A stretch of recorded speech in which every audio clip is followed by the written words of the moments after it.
তাতে কৃষ্ণ ভজে করে গুরু সেবন, মায়াজাল ছুটে পায় কৃষ্ণের চরণ। এখন এই যে গুরু সেবন, গুরু সেবা বলতে কি বোঝায়? গুরুদেবের সেবা বলতে গুরুদেবের অঙ্গ সেবা, যেমন তার পদসেবা, কি গুরুদেবের স্নান করানো, জল এনে দেওয়া, কি তাকে স্নান করিয়ে দেওয়া, তার যত রকম সেবা কাজ আছে তার সেবা করতে হবে। হ্যাঁ, গুরুদেবের তো সামর্থ্য আছেই, বা গুরুদেব পূজা করবেন, অর্চন করবেন, তার সামগ্রী সব জুগিয়ে দিতে হবে, এরকম সেবা। আবার গুরু বাক্য পালন, এটাও গুরু সেবা। সবচাইতে বড় গুরুদেবের আজ্ঞা পালন। হ্যাঁ, গুরুদেবের আজ্ঞা পালন করতে হবে। গুরুদেব যে যত বীজ মন্ত্র দিলেন, এই মন্ত্রই জপ করব আর কিছু করব না, না, গুরুদেব যখন যেটা বলবেন সেটা পালন করতে হবে, তার আজ্ঞা পালন করতে হবে। যেমন গুরু আশ্রমে এলাম, এই গুরু আশ্রমে যে কোনো সেবা কাজ, ড্রেন পরিষ্কার করা, থালা বাসন মাজা, যা কিছু করা, রান্নাবাড়ি করা, ঠাকুরের মন্দিরের সেবা করা, সব গুরু সেবা, সব কৃষ্ণ সেবা, কোনোটা নিচ কর্ম নয়। এখানে নিচ কর্ম বলে যেটা আমরা মনে করছি, ড্রেন পরিষ্কার, থালা বাসন মাজা, এটা নিচ কর্ম না, এটাই হয়তো শ্রেষ্ঠ কাজ। নরোত্তম ঠাকুর তিনি রাজার ছেলে হয়েও গুরু কৃপা পাবার জন্যে দীক্ষা দেবেন না গুরুদেব লোকনাথ গোস্বামী, কিন্তু তিনি তার কৃপা পাবার জন্যে অন্ধকারে গিয়ে, তার যেখানে তিনি বাহ্যকৃত্য করেন, মলমূত্র ত্যাগ করেন, সেইখানে রাত্রিবেলায় গিয়ে পরিষ্কার করেন, ঝাড় দেয়, ঝাঁটা দিয়ে, সেই ঝাঁটা বুকে নিয়ে কাঁদে, কবে গুরুদেবের কৃপা হবে। লোকনাথ গোস্বামী ভাবে এই সেবা কি করে। একদিন রাত্রিবেলায় ধরলেন, চোর তুমি এই চুরি করো? তাই তো বলি, কে করে? গুরুদেব তাকে ধরলেন। ওই যে ধরলেন গুরুদেব, বাস একবারেই কৃপা হয়ে গেল। আপনারা সামনে দেখছেন সেই নরোত্তম ঠাকুরের চিত্রপট। ইনি রাজার ছেলে, কিন্তু রাজপুত্র হয়েও তিনি গুরুদেবের সেবা করেছেন। তাও কি সেবা? নিচ সেবা, যে সেবা সবাই করতে পারে না। কিন্তু এই সেবার কারণেই গুরুদেবের এত কৃপা পেয়েছেন ঠাকুর মহাশয়। তাই তাতে কৃষ্ণ ভজে করে গুরু সেবন, মায়াজাল ছুটে পায় কৃষ্ণের চরণ।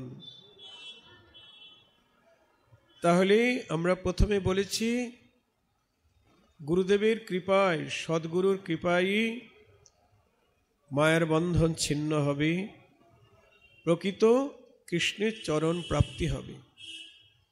গুরুকরণ কিসের জন্যে? ওই হাতের জল শুদ্ধির জন্যে গুরুকরণ নয়। অনেকে বলে গুরু দীক্ষা না নিলে হাতের জল শুদ্ধ হয় না, চলো গো যাই গুরু দীক্ষাটা নিয়ে নেই, অমুক বাড়িতে গুরুদেব এসেছে, লাইন লেগে গেল দীক্ষা নেওয়ার জন্যে। আরে কোনো নিয়ম কানুন কিচ্ছু লাগবে না, চলে আসো আমাদের দলে। তুলসীর মালা পড়তে হবে না, না ওসব কিচ্ছু লাগবে না। নিরামিষ খেতে হবে না, না কিচ্ছু লাগবে না, আমাদের দলে আসো।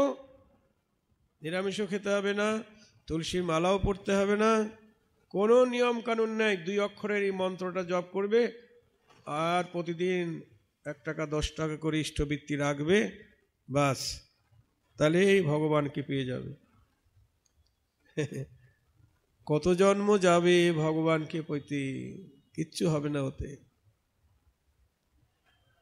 মহাপ্রভুর দেওয়া যে পথ, আমাদের গোস্বামীদের দেওয়া যে মত পথ, সেই পথে চলতে হবে। গোস্বামীদের আনুগত্যে আমাদের ভজন। হ্যাঁ, সাধু সাবধান। বাজারে অনেক মহাজন আছে না, তেলের মহাজন, ডালের মহাজন, তারপরে আরো কত কত মহাজন, জুতার মহাজন। আপনি বাজার করতে গেছেন, সব মহাজন আপনাকে ডাকছেন, আসুন আসুন দাদা, আসুন দিদি, আসুন, সবাই ডাকবে। তা আপনি কিনবেন রাজভোগ, জুতার মহাজন আপনাকে পটিয়ে এক জোড়া জুতা দিয়ে দিল। কিনবেন রাজভোগ, কিন্তু জুতার মহাজন জুতা গছিয়ে দিয়ে দিল, এমনভাবে পটিয়ে নিল আপনাকে। যেরকম রাজভোগ কিনতে গিয়ে ভুল করে জুতা কেউ কিনবেন না। সাধু সাবধান, গুরুকরণ বিষয়ে খুব সাবধান। সিদ্ধাই দেখে ভুলবেন না, রংচং দেখে ভুলবেন না। একজন বলছেন, আমি বললাম দীক্ষা নিয়েছেন? বলছে না, নেই নাই। মধ্যবয়স্ক একজন মহিলা প্রণাম করছে, বলছে না, আমার স্বামী বলেছে যে গুরুদেব দেখতে খুব সুন্দর হবে, তারপরে অনেক মঠ মন্দির থাকবে, অনেক শিষ্য থাকবে, হ্যাঁ, খুব নাম করা হবে, সেই গুরুদেবের কাছ থেকে দীক্ষা নেব। হ্যাঁ, কিন্তু এইরকমভাবে গুরু নির্ণয় হয় না। মহাপ্রভু বললেন, কাকে গুরুবরণ করবে? কিবা নেশি কিবা বিপ্র, শূদ্র কেনে নয়, যে জন কৃষ্ণ তত্ত্ববেত্তা সেই জন গুরু হয়। সন্ন্যাসী হোক, ব্রাহ্মণ হোক আর শূদ্র হোক, দেখতে হবে তিনি কৃষ্ণ তত্ত্ববেত্তা কিনা, কৃষ্ণ ভজন পরায়ণ কিনা। যাহারে দেখিলে মুখে আইসে কৃষ্ণ নাম, তাহারে জানিবে বৈষ্ণব প্রধান। যাচাই করতে হবে গুরুদেবকে। আমাদের শাস্ত্রে এরকম নিয়ম আছে। হরিভক্তি বিলাসী 1 বছর কাল গুরু এবং শিষ্য উভয়কে যাচাই করবেন। গুরুদেব দেখবেন আমি যাকে শিষ্য রূপে বরণ করব, সে আমার আদেশ ঠিকমতো পালন করতে পারবে কিনা, এবং শিষ্যও দেখবেন আমি যাকে গুরুরূপে বরণ করব তার আচার আচরণ ঠিক আছে কিনা, তিনি আমাকে, আমি যে পথে যেতে চাই, আমি যা পেতে চাই সেটা এখানে পাবো কিনা, এরকম যাচাই করে নিতে হবে। আর অমুক বাড়িতে গুরুদেব এসেছেন, দেখতে শুনতে ভালো, রং চং করা, বড় বড় লেকচার দিলেন, সঙ্গে সঙ্গে তাকে গুরুবরণ করে নিলাম না। এইভাবে গুরুকরণ হয় না, গুরুবরণ হয় না, তাতে ভুল হয়ে যাবে। যেমন আমার একটা ভক্ত ছেলে, হ্যাঁ, সে প্রসাদভোজী, তার ফ্যামিলি প্রসাদভোজী। তা একজন প্রসাদভোজী মেয়েই দরকার, বিয়ে করবে, তাই না? এমন ফ্যামিলি দেখেই বিয়ে করলো। মেয়ের বাবা মাও প্রসাদভোজী, মেয়েটাও প্রসাদভোজী। বিয়ের পরে একটা ছেলে হলো। এখন ছেলেটা, মেয়ের বাবার মায়ের আর কেউ নাই, একটাই মেয়ে। তখন ইচ্ছা ছিল যে ছেলেটা তো ভালো, ছেলেটাকে ঘর জামাই করে রাখবো, কিন্তু বাবারও তো, বাবা মায়ের একই ছেলে, তারও আর কেউ নেই। কিন্তু সেই ছেলে কেন বাবা মাকে ছেড়ে ঘর জামাই থাকবে? জয় রাধি। এখন তো আর সম্বন্ধ আর রাখতে চাইছে না, ভাবছে ছেলেটা হয়ে গেছে, তাহলে তো পেয়ে গেলাম আমরা একজন সম্পদ, আর জামাইকে পাত্তা দিচ্ছে না। জয় রাধে। সাধু সাবধান। দেখুন, হরিভক্ত অথচ এইরকম মনোবৃত্তি, তেমনি গুরুকরণ তো আরো বেশি সাবধানতা অবলম্বন করতে হবে। কারণ গুরুদেব এক জন্মের নয়, নরোত্তম ঠাকুর বলছেন, চক্ষুদান দিলা যেই, জন্মে জন্মে প্রভু সেই, দিব্য জ্ঞান হৃদে প্রকাশিত, প্রেম ভক্তি যাহা হইতে, অবিদ্যা বিনাশ জাতি, বেদে গায় যাহারও চরিত। যে গুরুদেবের চরণ আশ্রয় করলে প্রেম ভক্তি লাভ হবে, যার চরণ আশ্রয় করলে অবিদ্যা মানে মায়ের বন্ধন ছিন্ন হবে, বেদে যার গুণকীর্তন করছেন সেই তাকেই গুরুরূপে বরণ করতে হবে। তিনি ব্রাহ্মণ না হোক, শূদ্র হোক, সন্ন্যাসী হোক কিংবা গৃহস্থই হোক, কিন্তু দেখতে হবে তিনি ভজন পরায়ণ কিনা। তাই যাই হোক, তাতে কৃষ্ণ ভজে করে গুরুর সেবন, মায়াজাল ছুটে পায় কৃষ্ণের চরণ। এটা আমার মহাপ্রভু নিজে বলেছেন। আর তাহলে মহাপ্রভুকে আমরা প্রথমেই এটা জানতে চেয়েছি। মহাপ্রভুর পরিচয় হলো, সংক্ষেপে বলছি, রাধা এবং কৃষ্ণের মিলিত বিগ্রহ। মহাপ্রভু রাধা এবং কৃষ্ণের মিলিত বিগ্রহ। তার কখনো রাধা ভাব, কখনো কৃষ্ণ ভাব। আজকে তো রাসলীলা, আজকে শারদীয়া পূর্ণিমার তিথি, রাসলীলার উৎসব, রাস পূর্ণিমা। তা রাস পূর্ণিমার সম্বন্ধে আমাদের জানা দরকার। কিন্তু নবদ্বীপে তো লক্ষ লক্ষ ভক্ত এসেছেন রাসোৎসব দর্শন করতে, কিন্তু কোথায় রাসোৎসব? যারা রাসোৎসব করবেন তাদের সঙ্গে তো দেখা হচ্ছে না মনে হয়, নাকি? যারা রাসলীলা করেছেন তাদের সঙ্গে কি দেখা হচ্ছে? রাসলীলা কারা করেছেন? শতকোটি গোপিকার সঙ্গে আমার শ্রীকৃষ্ণ রাস বিলাস করেছেন। জয় রাধে। এখানে এরকম নিদর্শন খুবই কম আছে মনে হয়। আমার তো যাওয়া হয় না, দেখতেও পাই না। প্রকৃত রাস উৎসব কি সেটা জানতে হলে মহাপ্রভুকে জানতে হবে। যদি গৌরাঙ্গ না হইত কেমনে হইত, কেমনে ধরিতাম দেহ, মানে দেহ। বলি রাধার মহিমা প্রেম রস সীমা, রাধার মহিমা প্রেম রস সীমা, জগতে জানাত কে, জগতে জানাত কে। বলো বলো জগতে কে জানাত, রাধার মহিমা প্রেম রস সীমা। বলো বলো জগতে কে জানাত, আমার গৌর যদি না আসিত। বলো বলো জগতে কে জানাত, রাধার মহিমা প্রেম রস সীমা, জগতে জানাত কে। মধুর বৃন্দা বিপিন মাধুরী, প্রবেশ চাতুরী সার। মধুর বৃন্দা বিপিন মাধুরী অর্থাৎ মধুর বৃন্দাবনের যে মধুর লীলা, সেই মাধুর্য লীলা মাধুরী প্রবেশ চাতুরী সার কে জানাতো? মধুর বৃন্দা বিপিন মাধুরী, সেই বৃন্দাবন লীলায় প্রবেশ অধিকার কারো হতো না যদি গৌরাঙ্গ না আসতো, না জানাতো।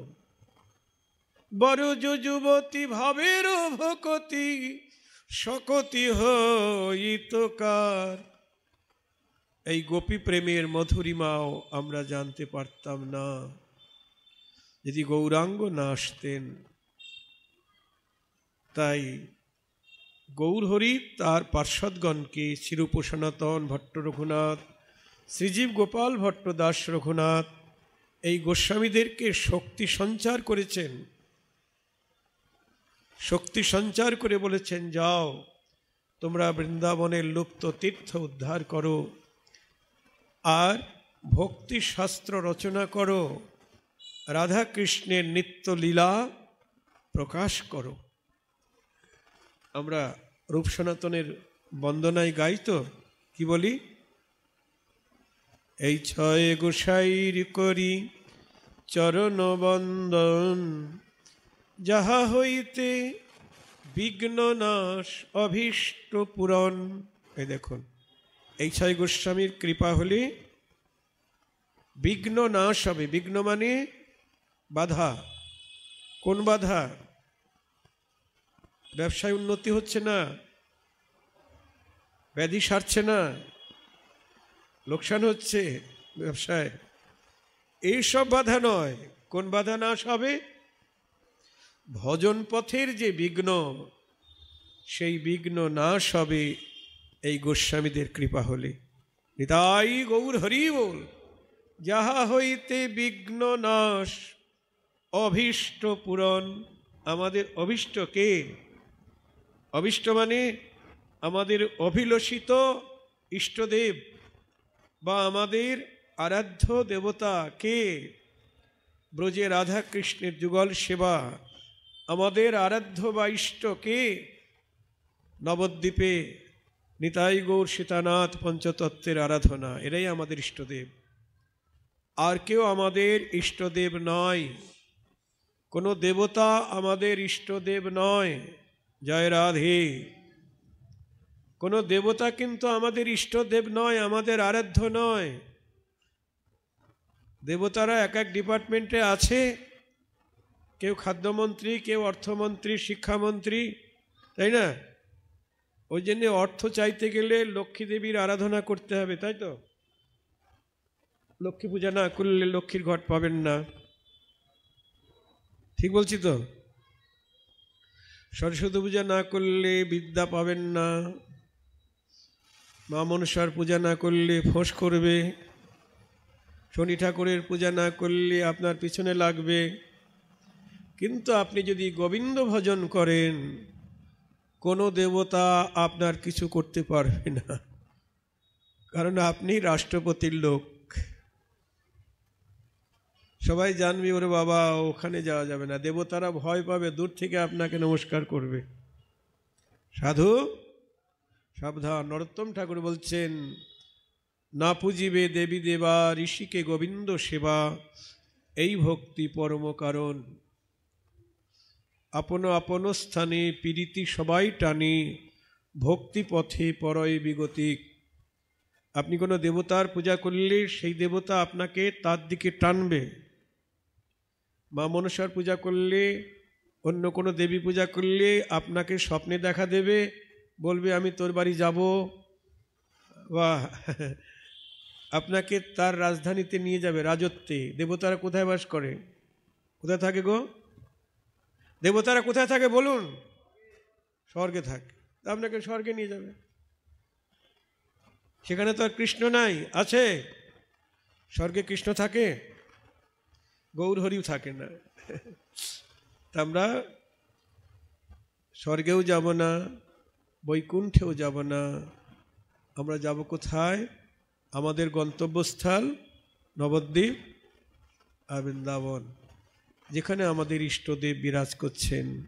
আমাদের আরাধ্য দেবতা নবদ্বীপে বিরাজ করছেন আর বৃন্দাবনে বিরাজ করছেন। এটাই আমাদের গন্তব্যস্থল। যে সাধনায় এখানে পৌঁছাতে পারবো, সেখানেই সেই রকম গুরুদেবের আশ্রয় গ্রহণ করতে হবে। তাই বলছেন, গোপীগণের যেই প্রেম কহে ভাগবতে, একেলা নিত্যানন্দ হইতে পাইবে সকলেতে। নিতাই চাঁদের কৃপা হলেই আপনি গোপীর প্রেম পাবেন, ব্রজে রাধা কৃষ্ণের যুগল সেবা পাবেন। মহাপ্রভু আমাদের রাধা কৃষ্ণের যুগল সেবা দান করেছেন, যেটাকে বলছেন রাধা দাস্য। রাধা দাসী না হলে আপনি রাধা কৃষ্ণের যুগল সেবা পাবেন না। পাবেন? বলুন। কৃষ্ণের দাস হলেও যুগলের সেবা পাবেন না। একদম খাস বাংলায় বলে দিচ্ছি, আপনার বাড়িতে আপনার ছেলেকে বিয়ে দিলেন, হ্যাঁ, বিয়ের পরে বাসর ঘরে সেখানে কি আপনার ছেলের যে চাকর আছে সে ঢুকতে পারবে? চাকর মানে কি? দাস। ঢুকতে পারবে না। আচ্ছা, তারপরে আপনার ছেলের বন্ধু সেখানেও বাসর ঘরে ঢুকতে পারবে না। আপনি মাতা পিতা, আপনিও ওখানে ঢুকতে পারবেন না। তাহলে কে ঢুকতে পারবে? ওখানে এই জগতে বাসর ঘরে কাউকে ঢুকতে দেওয়া হয় না। ঢুকতে দেওয়া হয় শুধু নায়ক নায়িকাই থাকে। কিন্তু রাধা কৃষ্ণের বিলাসকুঞ্জে সেখানে থাকে। কি থাকে গো? রাধারানী না, সখীরা না, রাধারানীর দাসী বা মঞ্জুরি। সখীরা বাইরে থেকে দর্শন করে গবাক্ষরন্ধ্র দিয়ে, আর দাসীরা দর্শন ভিতরে ঢোকে। আপনারা তুলসী আরতি কীর্তন করেন তো? তুলসী আরতি কীর্তন কি বলেন? এই মনের অভিলাষ, তারপর কি?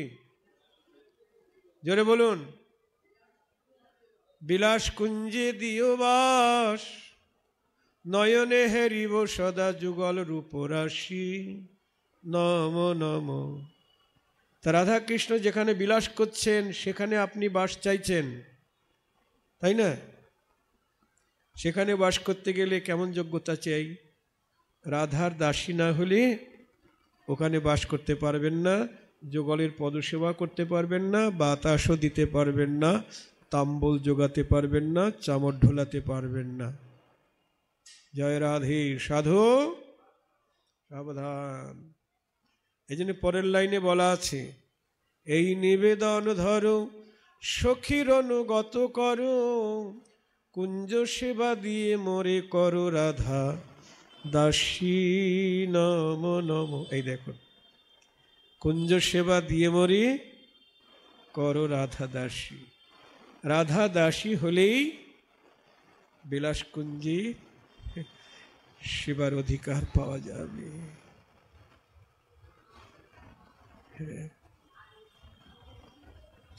এর জন্য সেই রকম গুরুদেবের চরণ আশ্রয় করতে হবে, যিনি, যে গুরুদেব বিলাসকুঞ্জের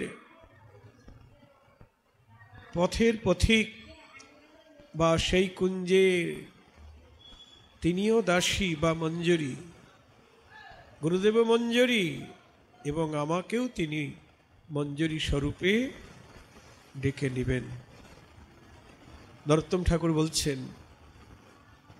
লোকনাথ প্রভু মোরে কবে সঙ্গে লইয়ে যাবে, শ্রীরূপ মঞ্জরির করে মোরে সমর্পিবে। যিনি নবদ্বীপ লীলায় রূপ গোস্বামী, তিনি বৃন্দাবন লীলায় রূপমঞ্জরি। রূপমঞ্জরি হলেন সমস্ত মঞ্জরির অধ্যক্ষা। তিনি স্থির করবেন রাধারানীর মন্দিরে কে চাকরি পাবার যোগ্য। জয় রাধে। এ জগতে চাকরি করতে গেলে যেমন পরীক্ষা দিতে হয় না, তেমনি রূপমঞ্জরি পরীক্ষা করে নেবেন যে তুমি কুঞ্জ সেবার যোগ্য কিনা। তা নরোত্তম ঠাকুরের গুরু হলেন লোকনাথ গোস্বামী। তিনি মঞ্জরি হলেন, মঞ্জরি স্বরূপ হল তার মঞ্জুলালী মঞ্জরি, আর নরোত্তম ঠাকুর হলেন চম্পক মঞ্জরি। তা নরোত্তম ঠাকুর বলছেন, লোকনাথ প্রভু মোরে বা মঞ্জুলালী মোরে কবে সঙ্গে লয়ে যাবে, রূপমঞ্জরির করে মোরে সমর্পিবে। রূপমঞ্জরি বলিবেন দাসী হেতা আয়, সেবার সুসজ্জা কার্য করহ তরায়। এই নবদাসী বলে শ্রীরূপ চাহিবে, যুগল সেবাই মোরে নিযুক্ত করিবে। আমার সেবায় সন্তুষ্ট হয়ে দোহে কহিবেন হাসি, যুগল রাধাকৃষ্ণ বলবেন হেসে, রূপমঞ্জরি কোথায় পাইলে রূপমঞ্জরি এই নবদাসী। তখন রূপমঞ্জরি বলবেন, মঞ্জুলালি দিল মোরে এই দাসী আনি। দেখুন নর্তন ঠাকুরের প্রার্থনা এটা বলা আছে। এই জন্যে একমাত্র রাধাকৃষ্ণের যুগল সেবা এই যে রাসলীলা, এই রাসলীলা বুঝতে গেলে রাধার দাসী না হলে কিছুই বোঝা যাবে না। কিন্তু আমরা তো সবাই রাসলীলা দেখতে এসেছি। কি রাসলীলা, কি দেখলেন রাসলীলা, কি বুঝলেন রাস সম্বন্ধে? কেউ কিছুই বলতে পারবেন। জয় রাধা। অমর ক্ষমার ঠাকুরটা খুব ভালো হয়েছে, ওই জায়গায় ঠাকুর হয়েছে, এই হয়েছে, সে হয়েছে, এসব বলবে, দেখে শুনে যাবে। কিন্তু সদ্গুরুর চরণই আশ্রয় নাই। যদি সদ্গুরুর চরণ আশ্রয় হয় তাহলে আর বাইরের জগতে তাকানোর ইচ্ছা করবে না। জয় রাধে। বাইরের জগতে আর তাকাতে ইচ্ছে করবে না। যেখানে আমার ইষ্টদেব নাই, যেখানে আমার আরাধ্য দেব নাই, সেখানে কি দেখব?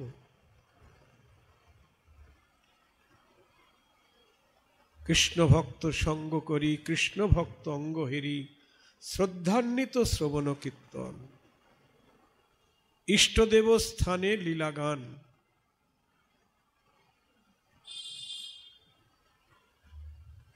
ইষ্টদেব স্থানে লীলাগান। আপনি কীর্তন করবেন, জপ করবেন, ইষ্টদেবের সামনে বসে জপ করতে হবে, বা ইষ্টদেবের সামনে বসে পাঠ কীর্তন শুনতে হবে। কৃষ্ণ ভক্ত সঙ্গ করি, কৃষ্ণ ভক্ত অঙ্গ হেরি, শ্রদ্ধা সহকারে শ্রবণ কীর্তন করতে হবে। তবেই তো উদ্দীপন হবে। সাধুসঙ্গ, সাধুসঙ্গও জগতে অনেক প্রকার সাধুসঙ্গ সৎসঙ্গ আছে, কিন্তু সব সাধুসঙ্গ করা যাবে না।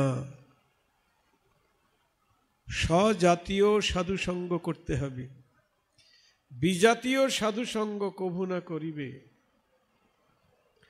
বহু লোক সমাগম হয়েছে, অমুক অমুক সৎসঙ্গে অনেক লোক জড়ো হয়েছে, সেখানে যদি আমার গৌর গোবিন্দের ভজন না থাকে, এরকম আছে তো সৎসঙ্গ বলে নিতাই গৌরকে মানে না, এমন সঙ্গ আছে তো সৎসঙ্গ, তারা নিতাই গৌরকে মানে না। কিন্তু আপনি তো নিতাই গৌরকে ভালোবাসেন, যাবেন ওই সঙ্গে। যারা নিতাই গৌরকে মানে না তাদের সঙ্গ কোনোদিন করব না। লোচনদাস ঠাকুর কি বলছেন? কি বলছেন গো? নিতাই মোর জীবন ধন, নিতাই মোর জাতি, নিতাই বিহনে মোর আর নাহি গতি। সংসার সুখের মুখে তুলে দিয়ে ছাই, নগরে মাগিয়া খাবো গাইব নিতাই, নিতাই গৌর হরি বল। কি বলছেন লোচনদাস ঠাকুর? সংসার সুখের মুখে তুলে দিয়ে ছাই, নগরে মাগিয়া খাবো গাইব নিতাই। যে দেশেতে নিতাই নাই সে দেশে না যাব, নিতাই বিমুখ জনার মুখ না দেখিব। কি বলছেন লোচনদাস ঠাকুর? বলছেন যে দেশেতে নিতাই নাই সে দেশে না যাব, আমার নিতাইকে যে ভালোবাসে না তার মুখ না দেখিব। কি অনুরাগ! গঙ্গা যার পদজল হর শিরে ধরে, হেন নিতাই না ভজিয়া দুঃখ পাই মরে। লোচন বলি আমার নিতাই যেবা নাহি মানে, অনল ভিজাই তার মুখ মাঝখানে। লোচন দাস বলছেন আমার নিতাইকে যে মানে না তার মুখের মাঝখানে আমি আগুন দিই। কি বলছেন? নরোত্তম ঠাকুর কি বলছেন? হেন নিতাই বিনে ভাই রাধা কৃষ্ণ পাইতে নাই, ঢির করি ধর নিতাইয়ের পায়। সে সম্বন্ধ নাই যার বৃথা জনম গেল তার, সে পশু বড় দুরাচার। কি বলছেন? নিতাইয়ের সঙ্গে যার সম্বন্ধ নাই সে কি গো? সে সম্বন্ধ নাই যার বৃথা জনম গেল তার, সে পশু। ঠাকুর মশাই বলছেন নিতাইকে যে ভালোবাসে না সে পশু। তা আবার কেমন পশু? বলছে দুরাচার পশু। দুরাচার পশু কাকে বলে?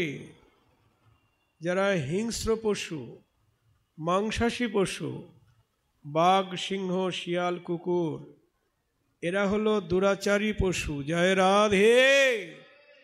যারা নিতাইকে মানে না, নিতাইকে ভজে না, ঠাকুর মশাই বলছেন সে পশু বড় দুরাচার। নিতাই না বলি মুখে মজিল সংসার সুখে, বিদ্যাকুলে কি করিবে তার। আহা, বিদ্যাকুলে কি করিবে তার। অহংকারে মত্ত হয়ে নিতাই পদ পাশরিয়ে, অসত্যের সত্য করি মানি, নিতাইয়ের করুণা হবে ব্রজে রাধা কৃষ্ণ পাবে, ভজ নিতাইয়ের চরণ দুখানি। নিতাইয়ের চরণ সত্য তাহার সেবক নিত্য, নিতাই পদ সদা করো আস। নরোত্তম বড় দুঃখী নিতাই মোরে করো সুখী, রাখো রাঙা চরণেরই পাশ। নিতাই গৌর হরি বল। তাই দেখুন সাধু সঙ্গ করতে হবে সাবধানী। যত বড়ই সৎসঙ্গ সাধু সঙ্গ হোক না কেন, যে সৎসঙ্গে যে সাধু সঙ্গে আমার নিতাই গৌরীর কথা নাই, আমার রাধা মাধবের কথা নাই, যুগল ভজনের কথা নাই, নিতাই গৌরের আরাধনার কথা নাই, সে সৎসঙ্গে আমি যাব না। সে সৎসঙ্গ থেকে দূরে থাকতে হবে। স্বজাতীয় সাধুসঙ্গ করতে হবে। আজকে আমার গৌর হরি এই রাসলীলা প্রকাশ করেছেন বা তার পার্ষদগণ প্রকাশ করেছেন। এই 6 গোসাই যাবে ব্রজে কইলেন বাস, রাধা কৃষ্ণের নিত্য লীলা করিলেন প্রকাশ। এই 6 গোসাই যাবে করুণা করিবে ব্রজে রাধা কৃষ্ণ সেবা অবশ্য পাইবে। গোস্বামীদের কৃপা না হলে রাধা কৃষ্ণের সেবা পাওয়া যাবে না। সাধু সাবধান, গোস্বামীদের আনুগত্য চাই। আজ রাস পূর্ণিমার দিন একটু রাসের কথা বলি।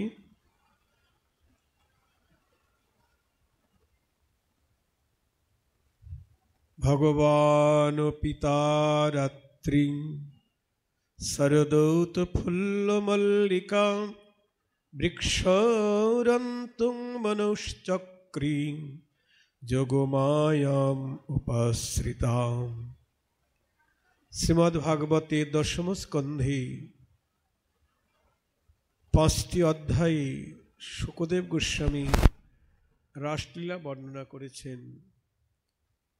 যে রাত্রিতে রাসলীলা হয়েছিল, রাত্রিটা কত বড় ছিল ব্রহ্মরাত্রি মানে ব্রহ্মার এক রাত্রিতে রাস হয়েছিল। ব্রহ্মার এক রাত্রি কত বড় জানেন? মনোযোগ দিয়ে শুনবেন। ব্রহ্মার রাত্রি আমাদের রাত্রির মতো নয়, 10 ঘন্টা কি 12 ঘন্টা কি 8 ঘন্টা না। সত্য ত্রেতা দাপর কলি 4 যুগ জানি, 4 যুগ মিলে এক দিব্য যুগ গণি। 4 যুগ মিলে এক দিব্য যুগ। 71 দিব্য যুগে এক মন্বন্তর, এক মনুর পরমায়ু। 71টা দিব্য যুগে, তাহলে 4 যুগ মিলে এক দিব্য যুগ। সত্যতে দাপর কলি, তাকে 71 দিয়ে গুণ করুন, কত হয়?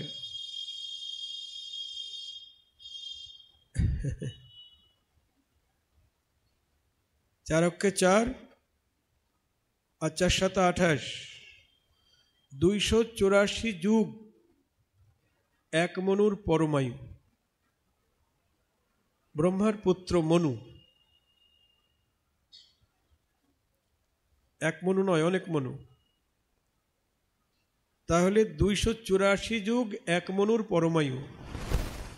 এরকম 14 মন্বন্তর ব্রহ্মার দিবস ভিতর, এরকম 14 মনুর পরমায়ু সমান ব্রহ্মার একদিন। আবার এরকম 14 মনুর পরমায়ু সমান ব্রহ্মার এক রাত্রি। জয় রাধে। সেই এক ব্রহ্মার এক রাত্রিতেই আমার কৃষ্ণ ব্রজগোপীদের নিয়ে রাসলীলা করেছেন। জয় রাধে। সাধু সাবধান, রাধার দাসী না হলে রাধারানীর মন্দিরে চাকরি হবে না। রাধারানীর মন্দিরে চাকরি চাই তো আমরা, হ্যাঁ? রাধার দাসী হইতেই হইবে। রাসলীলা দেখতে হলে রাধারানীর দাসী হতেই হবে। মহাপ্রভু নিজেও রাধার দাসী অভিমান করেছেন। চৈতন্য চরিতামৃতে আছে, যখন মহাপ্রভু জালিয়ার জালে পড়েছিলেন, এটা অন্তলীলায় আছে, সমুদ্রে ঝাঁপ দিয়েছেন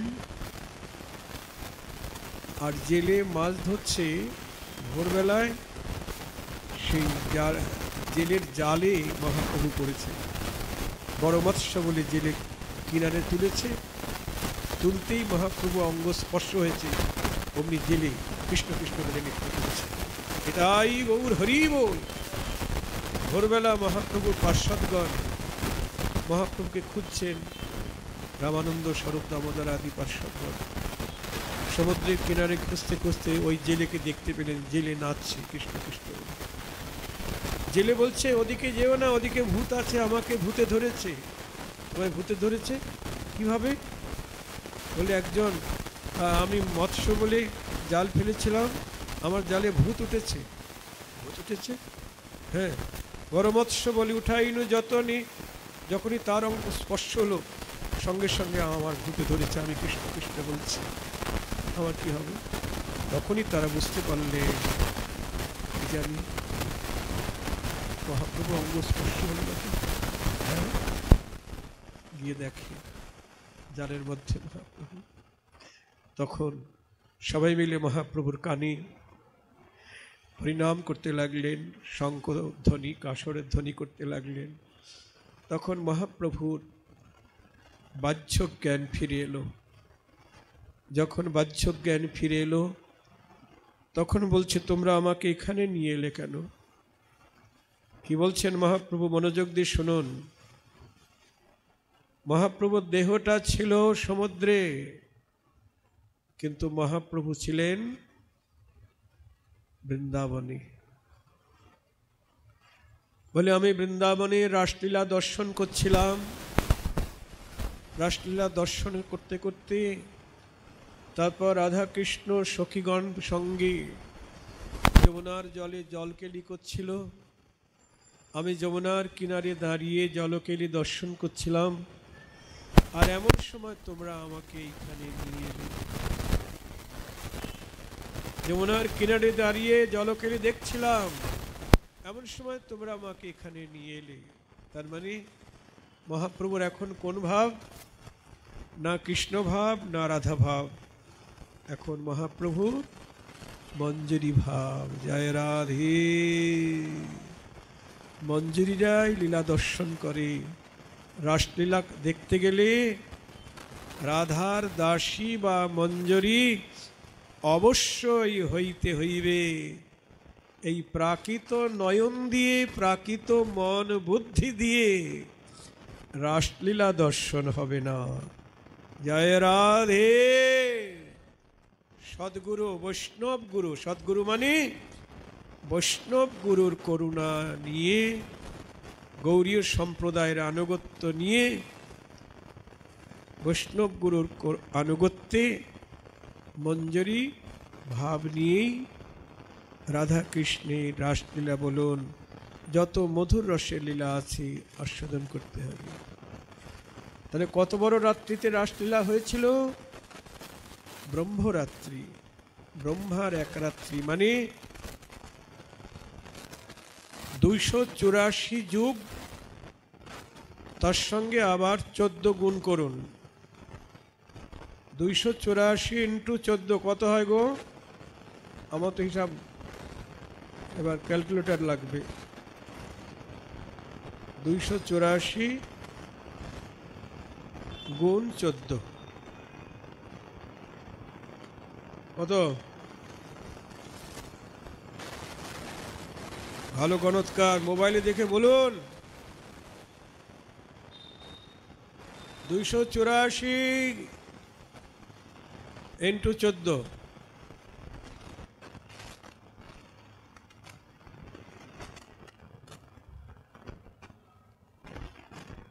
হ্যাঁ কত? জোরে বলুন। 3408। 3408। 3408 যুগে ব্রহ্মার এক রাত্রি, 3408 যুগে ব্রহ্মার একদিন, আবার 3408 যুগে ব্রহ্মার এক রাত্রি। এই 3408 যুগ, এত বড় রাত্রি ভগবান রাসলীলা করেছিলেন ব্রজগোপীদের সঙ্গে। জয় রাধে। আমাদের এই রাত্রি নয়।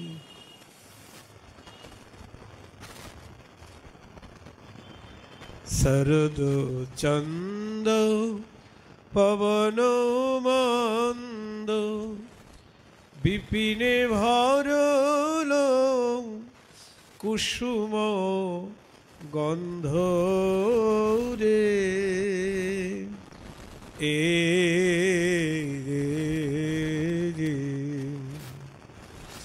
নীল গগনে চাঁদ উঠেছে, বলি তারার মালা গলায় পরি। নীল গগনে চাঁদ উঠেছে, তারার মালা গলায় পরি।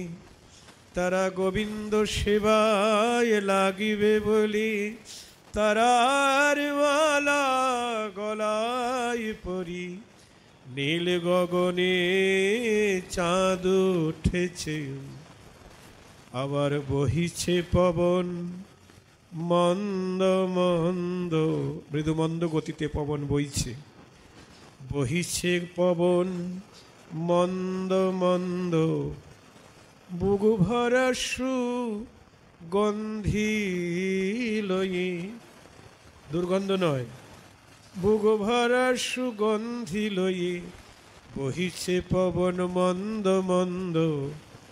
বুক ভরা সুগন্ধি লয়ে আজি গোবিন্দ সেবায় লাগিবে বলে, বুক ভরা সুগন্ধি লয়ে বহিছে পবন মন্দ মন্দ, শরদ চন্দ পবন মন্দ, বিপিনে ভরল কুসুম গন্ধ রে। এ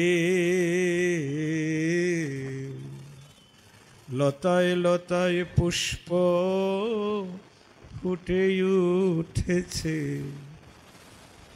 বুক ভরা সুগন্ধি লয়ে লতায় লতায় পুষ্প ফুটে উঠেছে, তারা গোবিন্দ সেবায় লাগিবে বলে বুক ভরা সুগন্ধি লয়ে।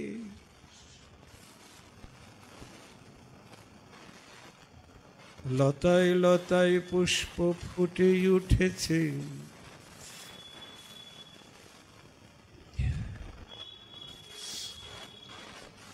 ফুল্ল মল্লিকা মালতী যুথি, ফুল্ল মল্লিকা মালতী যুথি। এদিকে নানা প্রকার ফুল মল্লিকা মালতী যুথি তারা পুষ্পিত হয়েছে বুক ভরা মধু নিয়ে। আর শরৎকালীন পূর্ণিমা রাত্রি, ভ্রমর মনে করছেন দিন, ভ্রমর দিনকে রাত্রিকে দিন মনে করি, মত্ত মধুকর ভোরনি এ ফুলে ফুলে ভ্রমর গুনগুন করে, বলি মধুগন্ধে লোভুধ হয়ে ফুলে ফুলে ভ্রমর গুন গুন করে। তো ফুলের উপর ভ্রমর যখন গুনগুন করছে তখন ফুল আন্দোলিত হচ্ছে, ফুল দুলছে, হয়তো বাতাসেই দুলছে, কিন্তু মহাজন বলছেন না, ফুল বলছেন ভ্রমরকে, ফুল দুলছে আর বলছেন সুষ্ণা ভ্রমর আজির নিশীতে আমায় সুষ্ণা ভ্রমর, বড় বাসনা জেগেছে চিতে,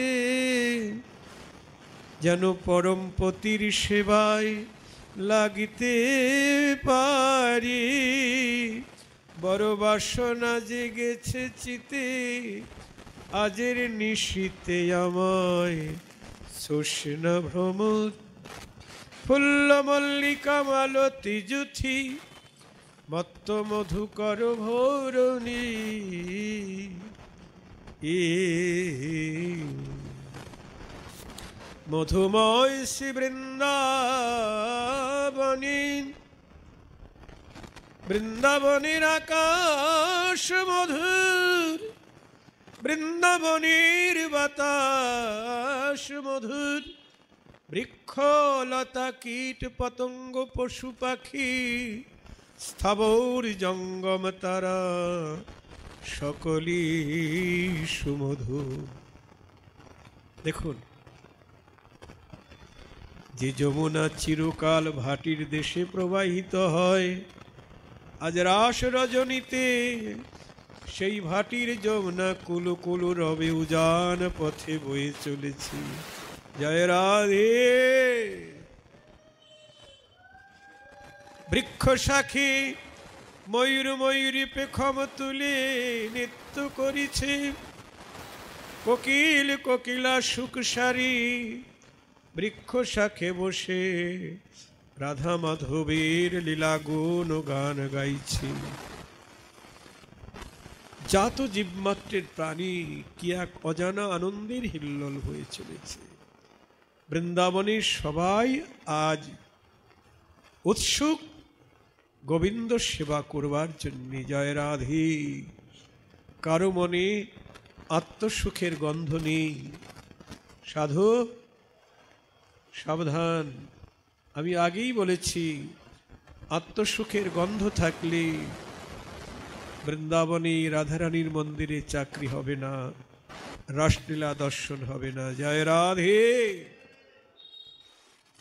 হে রত রাতি ওই ছন ভাতি শ্যাম মোহন মদনে মাতিরে এ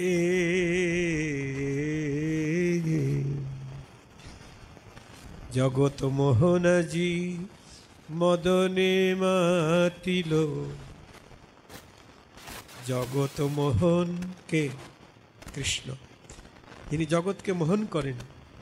জগত মোহনাজি মদনে মাতিল, ব্রজগোপীর বাসনা পূরণ করবে বলি, আবার মদন মোহন করবে বলি, গোপীর বাসনা পূরণ করবে বলি, মদন মোহন করবার লাগি জগত মোহনাজি মদনে মাতিল।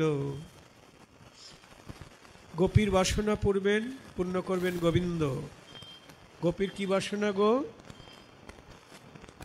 গোপীর বাসনা, যারা মধুর রসাশ্রয়ী গোপী, তাদের বাসনা। গোপীদের মধ্যে দুই রকম গোপী প্রধানত। এক হলো কুমারী গোপী, যাদেরকে বলা হয় অনুরা গোপী, তাদের বিয়ে হয় নাই। আবার পররা গোপী, যাদের বিয়ে হয়েছে, এরা সবাই গোবিন্দকে পরম পতিরূপে কামনা করলেন। জয় রাধে। তাদের কামনা যে আমাদের এই দেহ দ্বারা যেন আমরা গোবিন্দ সেবা করতে পারি। জয় রাধে। অনুরাগোপী যারা কুমারী গোপী, তারা কাত্যায়নী ব্রত করেছিলেন 1 মাস। হ্যাঁ, কাত্যায়নী মানে বালুকার দ্বারা কাত্যায়নী মূর্তি নির্মাণ করে যমুনার কিনারে তারা ব্রত করেছিলেন। হে মা কাত্যায়নী, তুমি আমাদের এই কৃপা করো, জগৎপতি কৃষ্ণকে যেন আমরা প্রতিরূপে লাভ করতে পারি। তাই গোবিন্দ তাদের পরীক্ষা করবার জন্যে একদিন তারা কিনারে বসন রেখে নগ্ন অবস্থায় যমুনার জলে নেমে জলকেলি করছে। গোবিন্দ ওই সুযোগে বসনগুলি চুরি করে কদম্ব শাখে ঝুলিয়ে রাখলেন, আর বৃক্ষ শাখে বসে মুরলী বাদন করছেন। গোপীরা ভাবছেন কে? গোবিন্দ। দেখে বসনগুলি কিনারে নেই, বৃক্ষ শাখে ঝুলছে। তখন বলছে, হে কৃষ্ণ, তুমি আমাদের বসন চুরি করেছো কেন? আমাদের বসন দাও। কৃষ্ণ বললেন, না, দেব না বসন। কেন? আমরা কি অন্যায় করেছি তোমার কাছে, তুমি আমাদের বসন চুরি করেছো? বলছে, তোমরা ভীষণ অন্যায় করেছো। কি অন্যায়? এই যে জলের মধ্যে তোমরা নগ্ন অবস্থায়, উলঙ্গ অবস্থায় জলকেলি করছো, এতে জলের অধিষ্ঠাত্রী দেবতা বরুণ, তাকে অবজ্ঞা করা হচ্ছে। জয় রাধে। ওই জন্য জলে নগ্ন অবস্থায় স্নান করতে নাই। সাধু, জলের অধিষ্ঠাত্রী দেবতা বরুণকে তোমরা অবজ্ঞা করছো, এই অপরাধে তোমাদের বসন চুরি করেছি। গোপী বলছেন, ঠিক আছে, আর কোনোদিন করব না। করবে না? তাহলে বরুণ দেবতার কাছে ক্ষমা চাও। ওখান থেকে হাত জোর করে বলছেন, অঙ্গ জলের মধ্যে ডুবানো, উপর দিকে হাত তুলে বলছে, আর কোনোদিন এমন অন্যায় কাজ করব না। চতুরের শিরোমণি বলছেন, বাবা, ওইখানে থেকে ক্ষমা চাইলে হয়? অপরাধ করতে করতে ক্ষমা চাইলে অপরাধ ক্ষমা হয়? আপনি একজনকে মারছেন, মারতে মারতে বলছেন, আমায় ক্ষমা করুন। ক্ষমা করবেন? ক্ষমা হবে? অপরাধ থেকে সরে এসে তারপর ক্ষমা চাইতে হবে। হ্যাঁ, তবে তো ক্ষমা হবে। তোমরা নীর ছেড়ে তীরে এসো, দুহাত তুলে ক্ষমা চাও গো, আপন আপন বসন মাগো, দুহাত তুলে ক্ষমা চাও, নীর ছেড়ে তীরে এসো। তার মানে এটা একটা কারণ, তোমরা নগ্ন অবস্থায় জলে নেমে অবগাহন করছো, অপরাধ হচ্ছে বরুণ দেবতার কাছে, কিন্তু মুখ্য কারণ হলো ব্রজগোপীকে পরীক্ষা করা। গোবিন্দ পরীক্ষা করে নিচ্ছেন যে তোমরা যে আমাকে, এটা বলছেন না সরাসরি, তার মনের উদ্দেশ্য হলো তোমরা যে আমাকে প্রতিরূপে পেতে চাও, তা প্রতিরূপে পেতে গেলে তো পতির কাছে কিছু গোপন রাখলে হবে না। কি গো মায়েরা বলুন, পতির কাছে কিছু গোপন রাখলে হয়? পতিকে সব দিতে হয়। এই জন্যে গোবিন্দকে বলে লম্পট। আসলেই তো সব চুরি করে, সবার উপরে মন চুরি। বসন চুরি তো গৌণ, মন চুরি সবচাইতে বড়। হ্যাঁ, তার মানে এমন কঠিন পরীক্ষা কেন গো? জয় রাধে। আপনারা বলতে পারেন অন্যভাবে পরীক্ষা করতে পারত না, সবার জন্য একরকম পরীক্ষা নয়। হ্যাঁ, সবার জন্য একরকম পরীক্ষা নয়। গোপীকে এই পরীক্ষা দিতে হতো না যদি মা যশোদার মতো পুত্ররূপে পেতে চাইতো। মা যশোমতীকেও পূর্বজন্মে স্তন কেটে মুদি দোকানে বন্দুক রেখে বিনিময়ে তন্ডুলেনি সেবা দিয়েছিল, পরীক্ষা দিতে হয়েছিল। এই পরীক্ষা দিতে হতো না যদি বন্ধুরূপে চাইতো শ্রীদাম সুদামের মতো। এই পরীক্ষা দিতে হতো না তুমি প্রভু আমি তোমার দাস। কিন্তু তারা একদম ইউনিভার্সিটির ছাত্রী ব্রজগোপী, সবচাইতে হায়ার ক্লাসের ছাত্রী, পরীক্ষার্থী। এই জন্যে তো পরীক্ষাটা একটু কঠিন। জয় রাধে। প্রতিরূপে চাওয়া মানে কি? সম্পূর্ণরূপে চাওয়া। ঠিক বলছি তো? তাই তো গোবিন্দ পরীক্ষা করছেন, তোমরা যে আমাকে পরিপূর্ণরূপে পেতে চাও, তা পরিপূর্ণরূপে আমাকে দিয়েছ মানে আত্মসমর্পণ। ইংরেজিতে কি বলে? হ্যাঁ, সারেন্ডার। চোর ডাকাতেও সারেন্ডার করে, তাই না? করে। সারেন্ডার মানে বাংলা অর্থ কি? আত্মসমর্পণ। কিন্তু ওটা কি আত্মসমর্পণ হয়? আত্মসমর্পণ মানে নিজেকে সম্পূর্ণরূপে সঁপে দেওয়া। চোর ডাকাতে কি আত্মসমর্পণ করে? শুধু প্রাণের ভয়ে হাত তোলে, মনও দেয় না, প্রাণও দেয় না, দেহ তো দেয়ই না। জয় রাধে। কিচ্ছুই দেয় না। তা আমাদের ওই চোর ডাকাতের মতো হাত তুললে হবে না, কায় মনো বাক্য এক করে বলতে হবে, কৃষ্ণ তোমার হলাম বলি, যদি কেউ বলে একবার, মায়া বন্ধন হইতে কৃষ্ণ তারে করে পার। নিতাই গৌর হরি বল। বলার মতো একবার বললেই হবে, হে কৃষ্ণ আমি তোমার হলাম। একবার বললেই হবে। কিন্তু আমি তো বহুবার বলছি আমি তোমার তুমি আমার, আমি তোমার তুমি আমার। হচ্ছে না, শুধু মুখে মুখে বলছি। যখন বিপদে পড়ছি গোবিন্দ মন্দিরে এসে গৌর হরির কাছে এসে কাঁদছি, ঠাকুর তুমি ছাড়া আমার কেউ নাই। কিন্তু মিথ্যা কথা বলছি, বিপদে পড়েছি তো। বিপদ উদ্ধার হয়ে গেলে আর ঠাকুরের সঙ্গে দেখা সাক্ষাৎ নাই।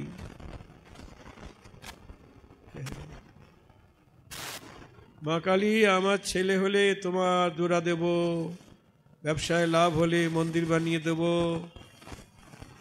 গোবিন্দ, আমার ছেলে চাকরিটা হলে বাঁশি দেব, বৈষ্ণব সেবা দেব। এগুলি ভালোবাসা নয়, এগুলি ভক্তিও নয়, এগুলি ঘুষ। কি গো, যেমন ঘুষ দিয়ে চাকরি হয়েছে না অনেককে, ধরা পড়ে গেছে, আবার ঘুষ দিয়ে চাকরি দিয়েছে।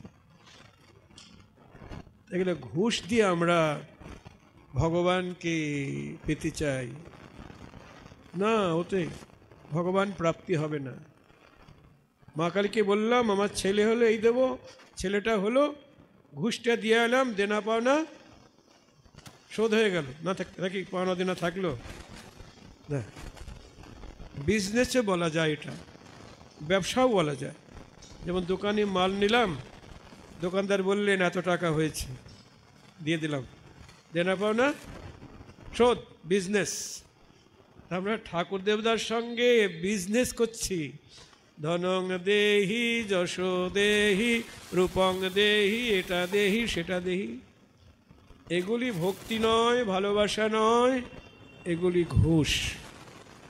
জয় রাধে।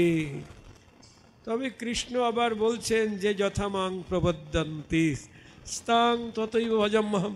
গীতায় বলছেন যে আমাকে যেরূপভাবে ভজন করে আমি তাকে সেরূপভাবে ভজন করি, আমি তাকে তাই দিই। ওই যে বললেন ছেলে চাকরি হলে বাঁশি দেব, চাকরি হয়ে গেল, বাঁশি দিয়ে গেলেন। হ্যাঁ, কিন্তু যখন আপনি কৃষ্ণকে চাইবেন তখনই কিন্তু বিপদ আছে।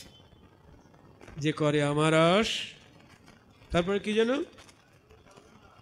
তারে করি সর্বনাশ, তবু যদি না ছাড়ে পাশ, তারে করি দাসের অনুদাস। এই যে ব্রজগোপীর দশা দেখুন, দেখেছেন কেমন কঠিন পরীক্ষা নিচ্ছে।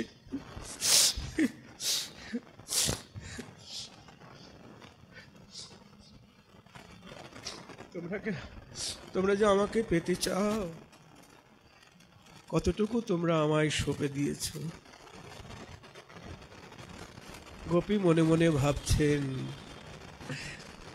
যাকে মনে মনে পতির আসনে বসিয়েছি, মনে মনে যাকে পতিরূপে বরণ করে নিয়েছি, তার দেহ তাকে দেখাবো, এতে আবার আমাদের লজ্জা কিসে। গোপী কিনারে উঠে এলেন, দুহাত তুলেই বললেন হে গোবিন্দ। গোবিন্দ বললে ধন্য তোমরা,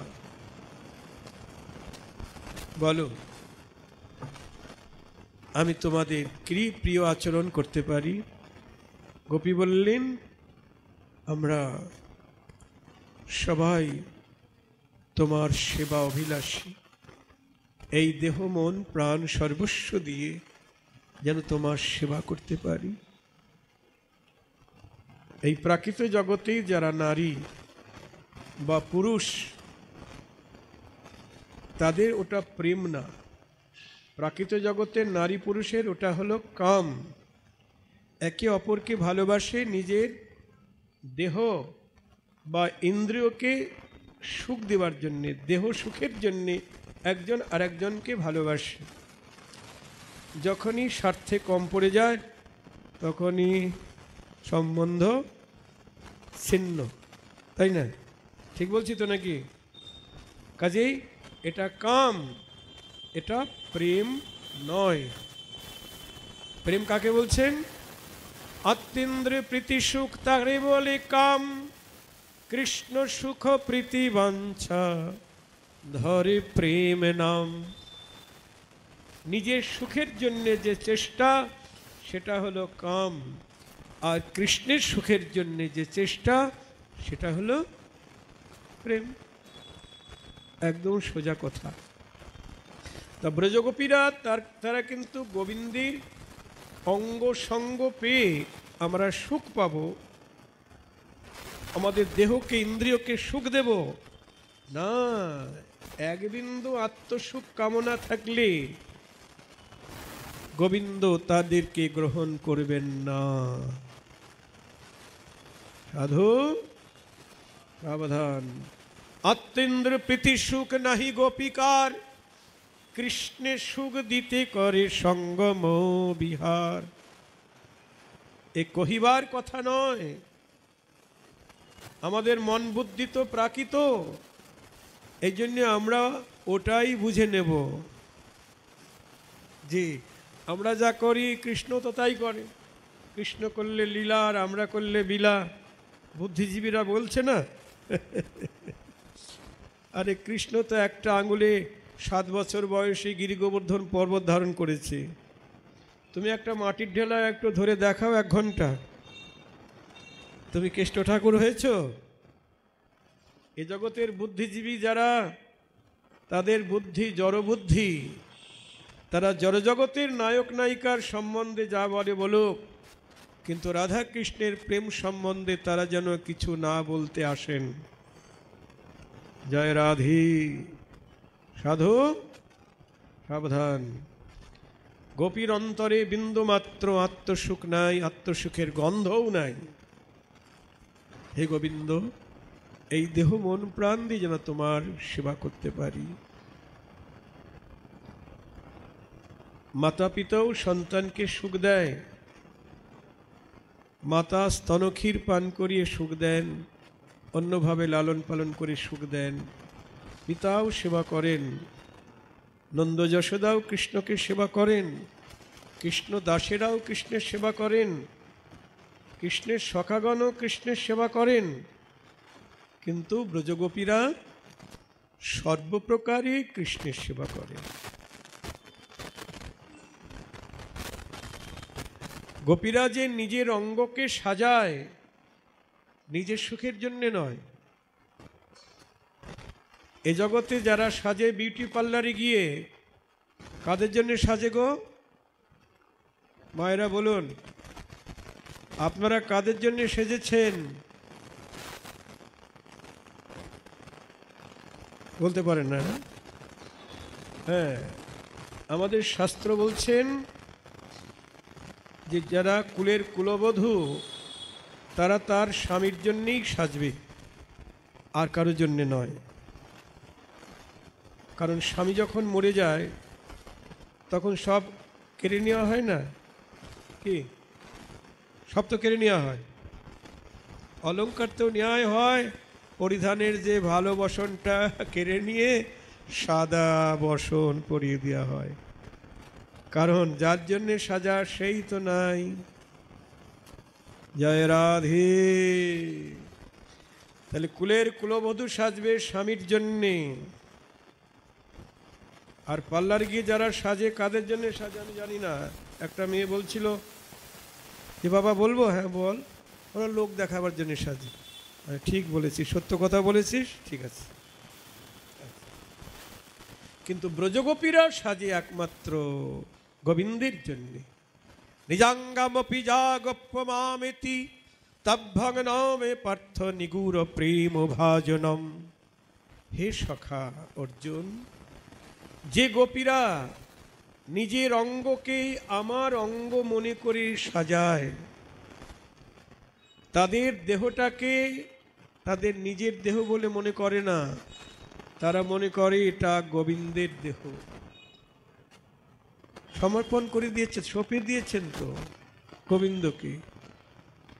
এ দেহ সাজালে তিনি সুখ পাবেন, আনন্দ পাবেন। তাই গোবিন্দ সুখের জন্যেই তারা সাজে। জয় রাধে। তাই গোপীর বাসনা পূর্ণ করবেন বলে গোবিন্দ আজ মদনে মত্ত হলেন। মদন মানে কি? মদন মানে কাম, মদন মানে কামদেব। কৃষ্ণ মদনে মত্ত হলেন, কামে মত্ত হলেন। গোপীর বাসনা পূর্ণ করবেন, আরও মত্ত হলেন কেন? কামদেবের বাসনাও পূর্ণ করবেন। কামদেব, প্রাকৃত কামদেব, যিনি আমাদের সবার উপরে প্রভাব বিস্তার করছে। ঠিক বলছি তো? কীট পতঙ্গ পশু পাখি নরনারী কারো রেহাই নাই, সবাইকে বান মারছে কামদেব। তাই মদনের খুব অহংকার, কামদেবের অহংকার। আমি ত্রিভুবন বিজয়ী, তবে একজনা বাকি আছে, কে? কৃষ্ণ। তাকে যদি পরাজিত করতে পারি আমার সর্বত্র বিজয় ঘোষিত হবে।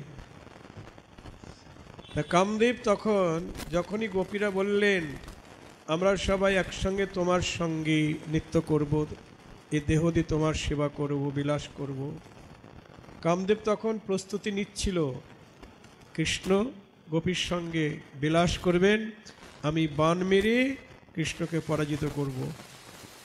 কিন্তু কৃষ্ণ বললেন আজকে তো তোমাদের বাসনা পূর্ণ হবে না, আগামী শরৎকালীন পূর্ণিমা রাত্রিতে তোমাদের বাসনা পূর্ণ করব। জয় রাধে। এছাড়া নিত্যসিদ্ধা, সাধন সিদ্ধা এবং কৃপা সিদ্ধা গোপী সবাইকে নিয়ে রাসবিলাস হয়েছে। আজকে সেই পূর্ণিমা রাত্রি কামদেব বললেন ঠিক আছে, শরৎকালীন পূর্ণিমা রাত্রিতে আমি যাব, কৃষ্ণ তোমাকে পরাজিত করবই। আজকে কামদেব এসেছে কোথায়? কৃষ্ণের মনে, মনে এসে হাজির হয়েছে। কামদেবের জন্ম হয় কোথায়? কাম বা কামনা কোথায় জন্মে? বলুন কোথায় জন্মে কাম কামনা? মনে। কামদেবের আগে দেহ ছিল, কিন্তু শিব ঠাকুরকে যখন কামদেব বাণ মেরেছিল তখন ভোলানাথ কামদেবকে ভস্ম করে দেয়। তখন রতি কাঁদছিলেন কামদেবের পত্নী, হে ভোলেনাথ, আমার স্বামী না থাকলে আমি কি নিয়ে বাঁচব? তখন ভোলানাথ বলেছিলেন যা, তোর স্বামী থাকবে, ওর দেহ থাকবে না, আজ থেকে ও হলো অনঙ্গ, মানে অঙ্গ থাকবে না। অনঙ্গ মানে যার অঙ্গ নাই। সেই দিন থেকে কামদেবের দেহ নাই, অঙ্গ নাই। তাই কামদেব যখন কৃষ্ণের ভিতরে এসে হাজির হয়েছে, শ্যাম মোহন ও মদনে মাতলেন। কৃষ্ণ বলছো মদন তুমি এসেছো, আমার সঙ্গে যুদ্ধ করবে? আচ্ছা আচ্ছা আচ্ছা ঠিক আছে, আজকে তোমার বাসনা আমি অবশ্যই পূর্ণ করব, একটু অপেক্ষা করো, আমি রথ নিয়ে আসি, নাহলে কি করে তোমার সঙ্গে যুদ্ধ করব? তোমার সঙ্গে আমার যুদ্ধ হবে, আগে রথ নিয়ে আসি। কি রথ? রথ মানে ব্রজগোপীর মনোরথ, আমার গোবিন্দের যুদ্ধের রথ। ব্রজগোপীর মন, গোবিন্দের অতিযুদ্ধের রথ। তা আমি রথ নিয়ে আসি, দাঁড়াও। অমনি মুরলী কো গান পঞ্চম তান, মুরলীতে ধ্বনি করলেন পঞ্চম তানে। মুরলী কো গান পঞ্চম তান, কুলবতী চিত চরণী,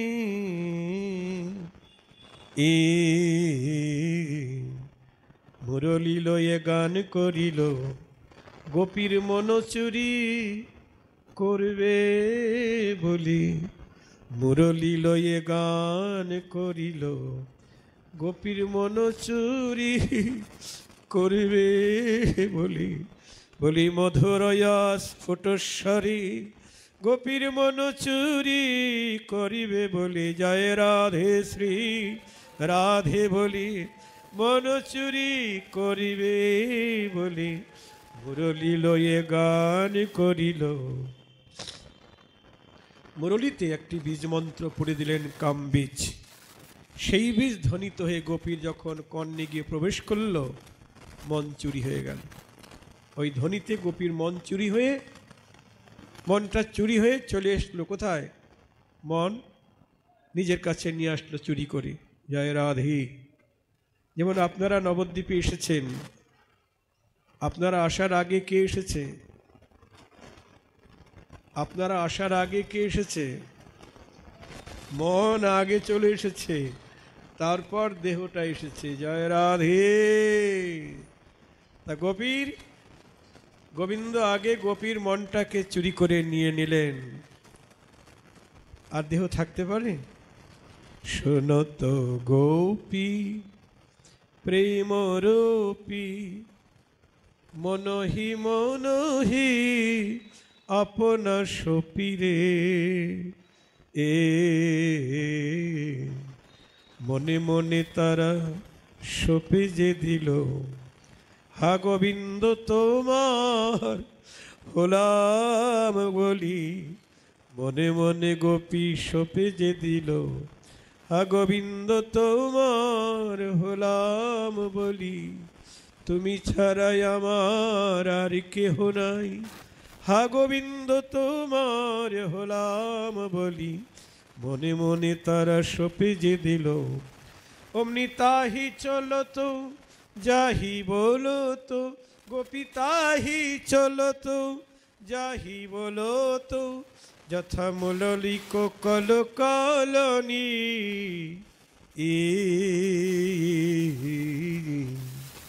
অনুরাগে গোপী ধেয়ে চলিল,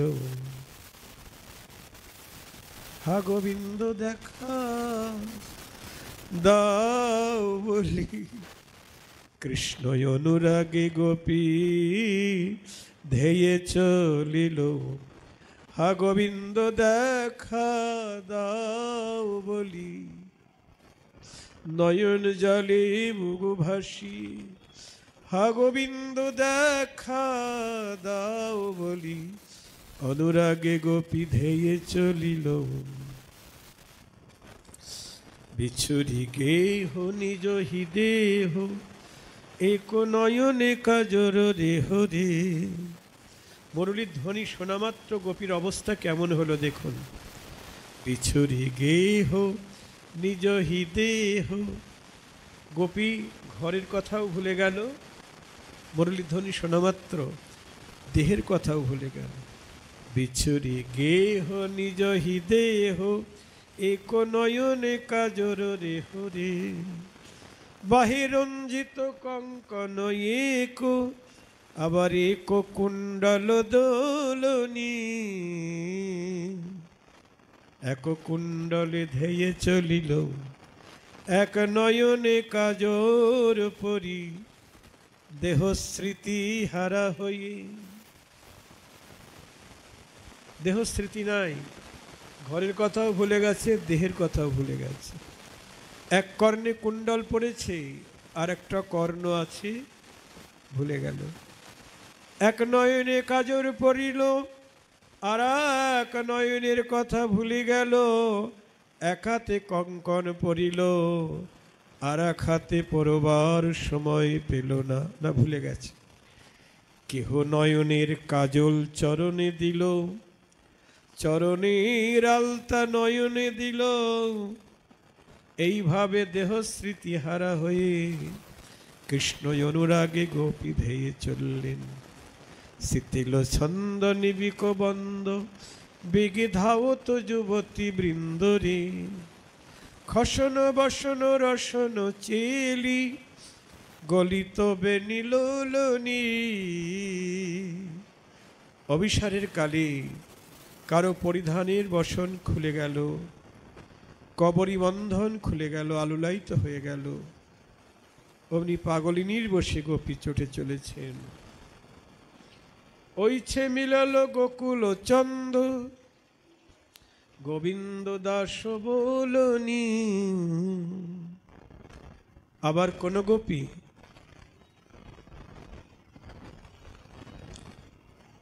কি শুনি, কি ধ্বনি শুনি, মুরলী কোরা।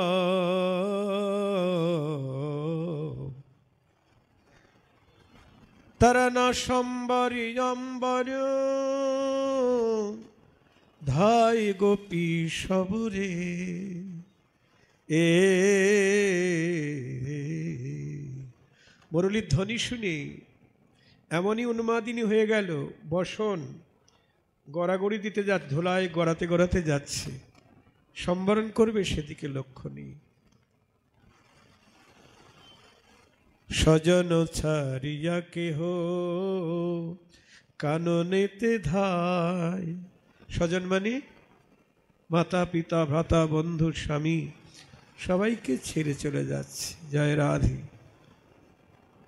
আপনজন জ্ঞান নাই তো, চির আপন কে? গোবিন্দ। স্বজন ছাড়িয়া কেহ কাননেতে ধায়, আবার পয়পানে শিশু ফেলি, কোন গোপী ধায় রে এ। কোন গোপী শিশুকে নিয়ে দুগ্ধ পয়মানে দুগ্ধ পান করাচ্ছিল। যখনই গোবিন্দের কুলনাশা বাঁশের বাঁশি কানে বাজল, প্রেমী অঙ্গ অবশ হয়ে গেল, কোলের শিশু ভূমিতে পড়ে গেল। অমনি পয়পানে শিশু ফেলি, কোন গোপী ধায় রে। কারো প্রতি কোন গোপী তারো প্রতি হস্তেতে ধরিল, কৃষ্ণ অনুরাগে সেহ পরানো তেজিল।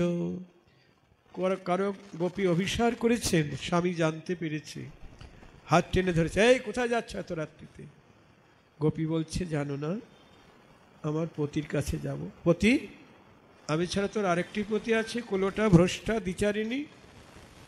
গোপী বলছেন, তুমি হলে আমার দেহপতি, তুমি হলি আমার কুলপতি, কিন্তু আমার পরমপতি গোবিন্দ আছে। আমার পরম যাবে পরম পতির কাছে, তুমি আগেবার আমায় যেতে দাও গো। পরম যাবে পরম পতির কাছে, তুমি আগেবার আমায় যেতে দাও গো। কিন্তু তার প্রতি কিছুতেই তাকে যেতে দিল না, ঘরের মধ্যে আটকে রাখল। তখন কৃষ্ণ অভিসারে যেতে না পেরে কৃষ্ণ অনুরাগে সেহ পরানো তেজিল। গোপী অনুরাগে প্রাণ ত্যাগ করল। এ দেহের দ্বারা যখন গোবিন্দ তোমার সেবা হলো না, এই দেহ রেখে লাভ কি? এই বলে কৃষ্ণ অনুরাগে প্রাণ ত্যাগ করি সূক্ষ্ম দেহে গোবিন্দের চরণে মিলিত হলেন। এইভাবে ব্রজগোপীরা অভিসার করি গোবিন্দের চরণে যখন মিলিত হলেন, তখনও পরীক্ষা শেষ হয় নাই। স্বাগতং ও মহাভাগা, এসো হে ব্রজ সুন্দরীগণ, তোমাদের স্বাগত জানাচ্ছেন। কিন্তু ব্রজস্বাময়ং কশ্চিৎ ব্রতাগমন কারণম, এত রাত্রিতে তোমাদের এখানে আগমনের কারণ কি বলতো? কও হে গোপী কিসের লাগি গহন বনে এলে? এত রাত্রিতে এখানে কেন এসেছো? রজন্যেষা ঘোর রূপা ঘোর সত্তা নিষেবিতা প্রতিজ্ঞতং ব্রজং নেহং স্থ্যং স্থিবি সুমধ্বমা গোপী কিসের লাগি গহন বনে এলে? এখন ভয়ঙ্কর রাত্রি, হিংস্র জন্তু সকল ঘোরাফেরা করছে, এখানে আসা তোমাদের মোটেই উচিত হয় নাই, শিগগির বাড়ি চলে যাও। যাও হে তোমরা, ঘরে ফিরে যাও, পতি সেবা করো, সতী নারীর পতি সেবা এ জগতে বড় গোপী কিসের লাগি গহন বনে এলে?